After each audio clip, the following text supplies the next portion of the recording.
Magandang araw mga pag-asa ng bayan. Kamusta kayo? Okay, bago tayo magsimula, humingi muna ako ng paumanhin kung may ilang araw tayong liban sa klase dahil na-aksidente si teacher. Pero kahit na ganun ay hangad ko pa rin na magkaroon tayo ng pasok ngayon upang madagdagan ang inyong mga kaalaman. Okay, so bago tayo magsimula, pakiayos na muna ng mga upuan at pakipulot ang mga basura. Okay, thank you very much everyone. At pwede nang ay tumayo muna ulit ang lahat at manalangin muna tayo bago mag-start ang ating formal na discussion. Okay, sa ngalan ng Ama, Anak, ng Espiritu Santo. Amen. Okay, so magandang umaga ulit, grade 10 Teresa. Okay, so nice kong malaman kung may liban sa klase ngayon. Wala ba? Okay, wala. Bago yan, ay nais ko munang ipakita sa inyo ang ating panuntunan o alituntunin sa klase. Okay. So meron dito tayo salitang issue. So sino sa inyo dito yung mga issue? Taas ang kamay. Okay, lahat ay may issue. Okay, thank you very much. So ngayon, alamin natin kung ano yung nakalagay sa issue nito. Una, iwasan ang mga distraction at bagay na walang ugnayan sa klase. Pangalawa, sumagot ng may paggalang sa guro at kamag-aral. Pangatlo, yarinin ang bawat gawain na may pinakamahusay na pagsisikap. At ang panghuli, unawain mabuti ang buong aralin. Okay, so yan ang ating panuntunan. So bago tayo magsimula ay magbalik-aral muna tayo. So, alam niyo pa ba kung ano yung tinalakay natin ng nakarang talakayan? Okay, alam niyo pa? Kung alam niyo pa, at ito. Okay, Miss Darlene? Okay, ano? Graph and corruption, very good. So, ano kaya yung epekto dito sa ating mga tao? Okay, Miss Janine? Okay, tama. May masamang epekto ito sa ating pamumuhay. Ano? Sa ating araw-araw na pamumuhay. So, ngayon, bago ko sa inyo ipakita ang ating talakayan, ay ipapakita ko muna sa inyo ang layunin natin ngayong araw. Okay. So, nakikita nyo ba lahat? Okay. So, pakibasa ang layunin natin. Una. Okay. Pangalawa. At pangatlo. Okay. Yan po yung layunin natin ngayong araw. Ngayon, bago tayo magsimula sa ating talakayan, ay may hinanda ako sa inyong kanta. So, sino dito ang kumakanta sa inyo? Lahat ba? Okay, very good. Kung ganon, ipapakita ko sa inyo kung ano yung kakantahin natin. Ito po ay pinamagatang ang bawat bata. Okay, ito po ay kanta ng Apple Hiking Society. Okay, ipapakita ko sa inyo, ipaparinig ko muna ang kanta at saka tayo kakanta ng sabay-sabay. Okay, dahil napakinggan na natin yung tunog, ay ngayon ay sabay-sabay natin awitin ito.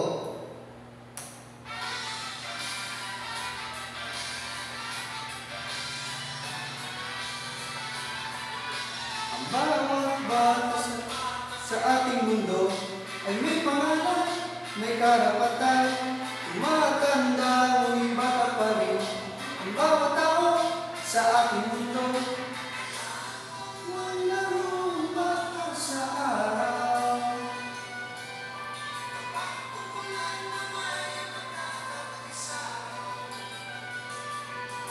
mahirap man kung may kaya, maputi ko yung manggi, at kahit anong pangulit na pa, sa'yo ang mundo. Ang bawat bata sa ating mundo ay may pangalan, may karapatan, tumatanda, ngunit bata pa rin. Ang bawat tao. Okay, very good. Ang gagaling yung lahat kumanta.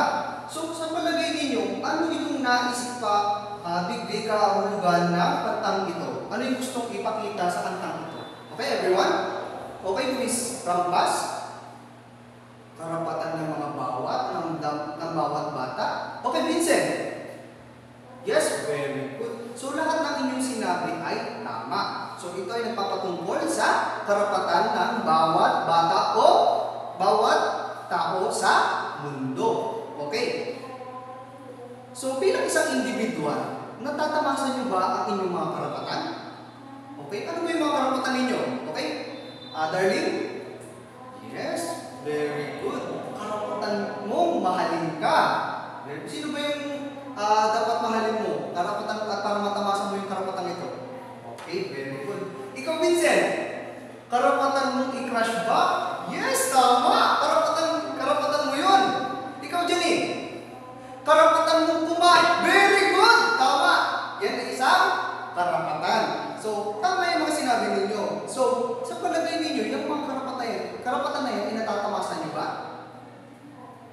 Very good. Kung gayon, kung natatamasan ninyo ang mga karapatan na ito, ay dumago naman tayo ngayon sa ating pag-aaralan. So, ang ating tatalakayin ngayon ay patungkol sa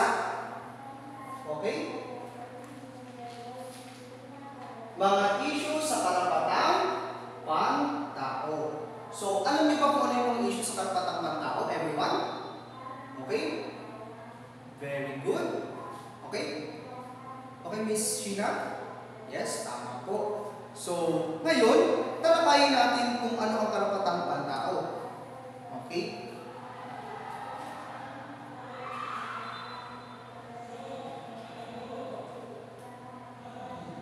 Pakibasa, Mr. Gerson.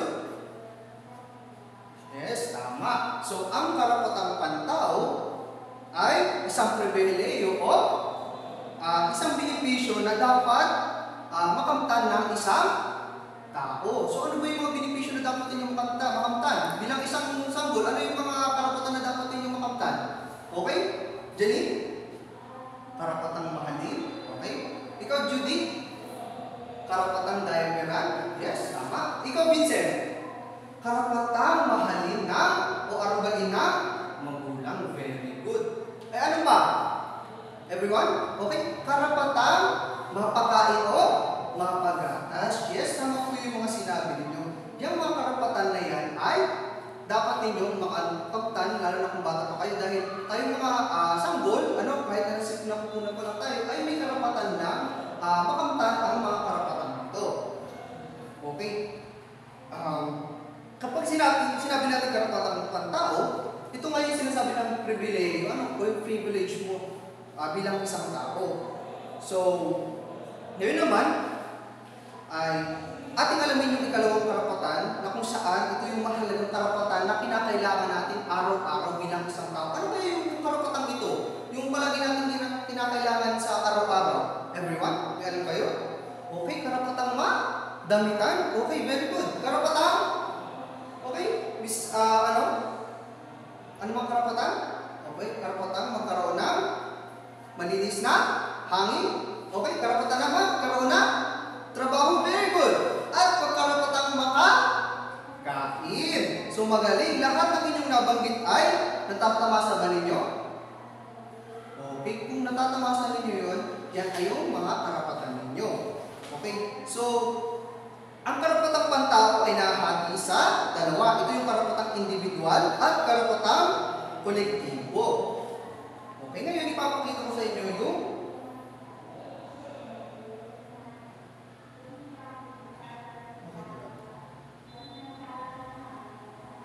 okay, hindi ko na ilagay ano. Pero ang karapatang individual ay para sa pag-unlad ng sariling pagkatao, kapakanan. Ang karapatang ito ay sibil, politikal, panlipunan, pangkabuhayan at kultura. Ano ang inyong nauunawaan sa inyong narinig? Okay, ito ang karapatang individual. Tama? Karapatang personal. Very good. Tama, magaling.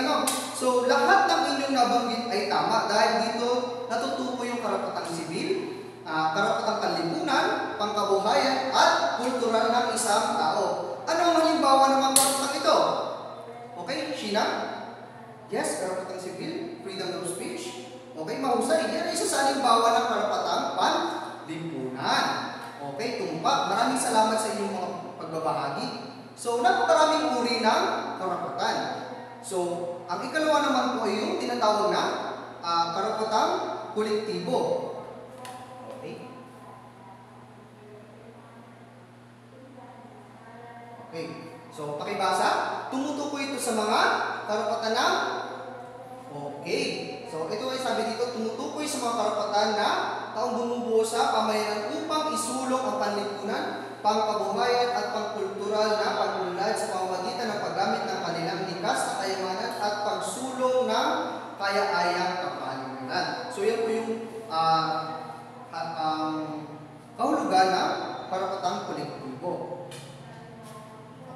So, saan nanggaling ang karapatan ng bawat isa?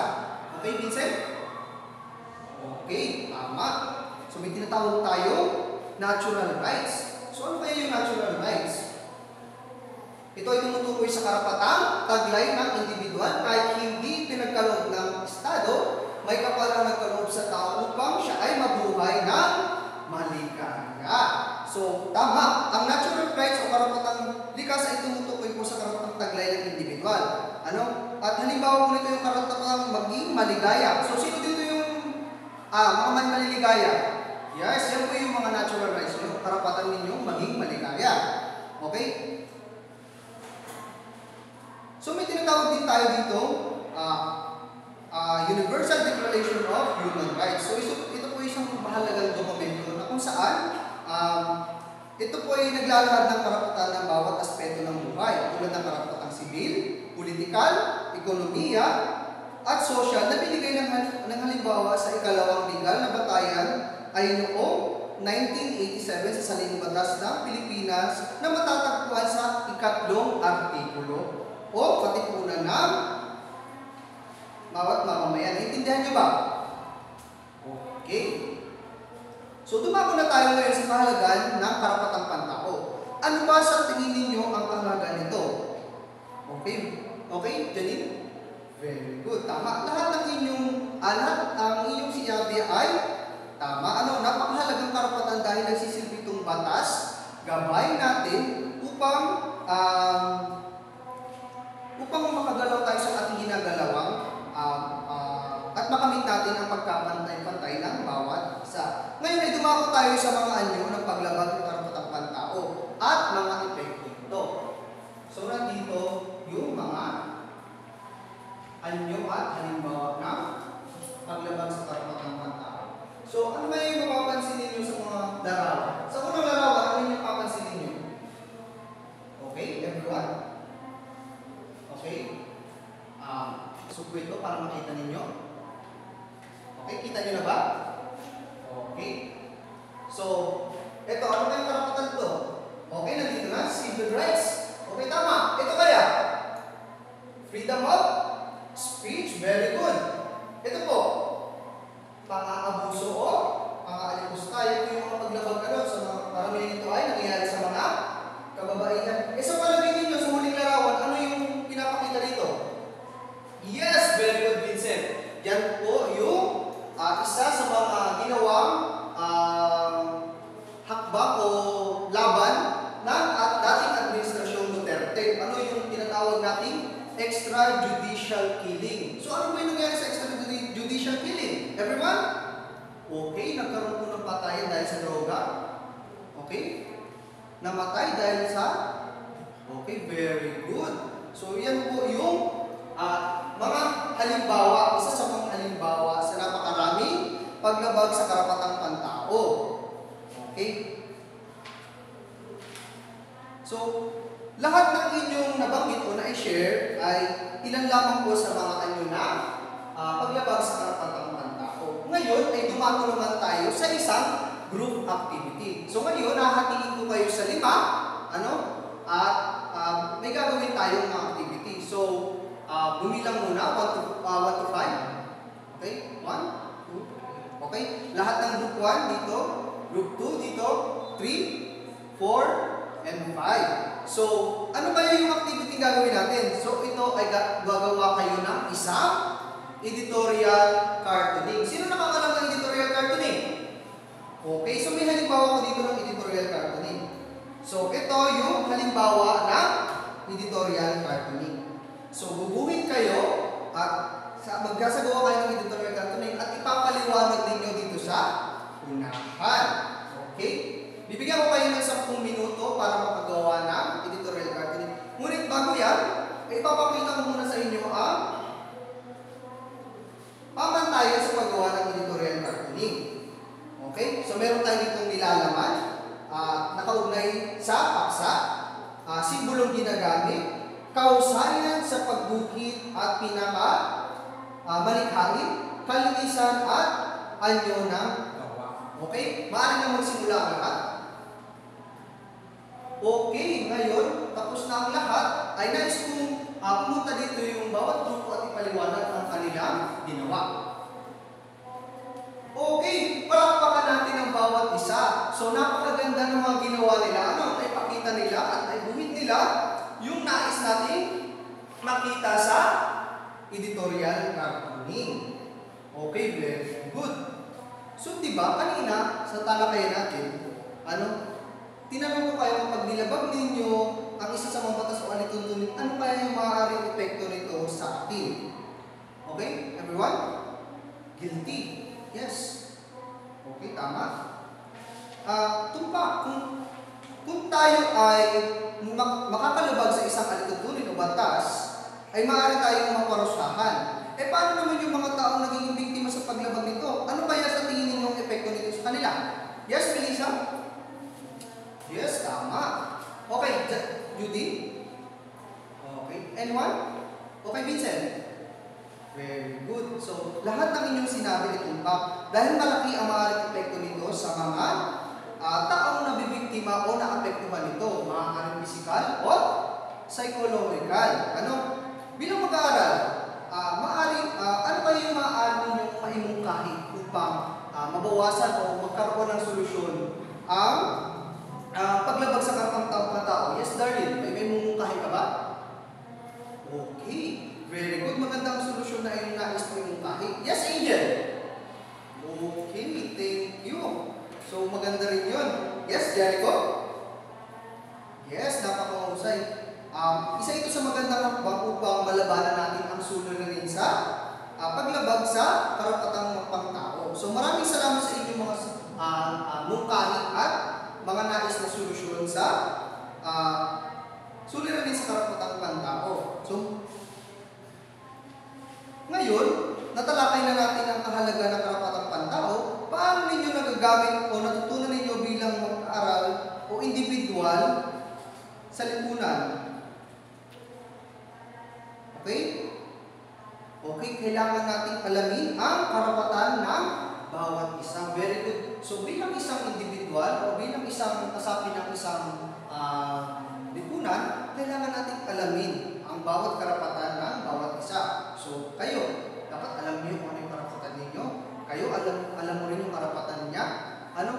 Para mabawasan o maiwasan natin yung paglabag sa karapatang pantao. At ngayon, atin ang nalaman ang kahulugan ng karapatang pantao kung saan ito ay tumutukoy sa mga benepisyo at pribilehiyo ng isang tao. May mga urito kung saan nagtatalakay natin ang individual, kolektibo, ang mga epekto nito tulad ng pisikal at psychological na epekto sa mga biktima, ang mga solusyon sa paglutas ay mumungkahin natin. So, lahat ba ito ay natalakay ng buong aralin ito? Okay, ngayon bumalik tayo sa ating layunin. Kung talaga bang natin yung ating layunin. So, natukoy ang mga kahalagahan ng karapatan. Natukoy ba natin? Okay, very good. Pangalawa, nakakagawa ng isang editorial cartooning na nagpapakita ng paglabag sa isyu sa karapatang pantao. Nakaguhit ba ang lahat? Okay, yes. Number 3, nakakamungkahin ng solusyon kung paano malulutas ang suliranin ng paglabag sa karapatang pantao.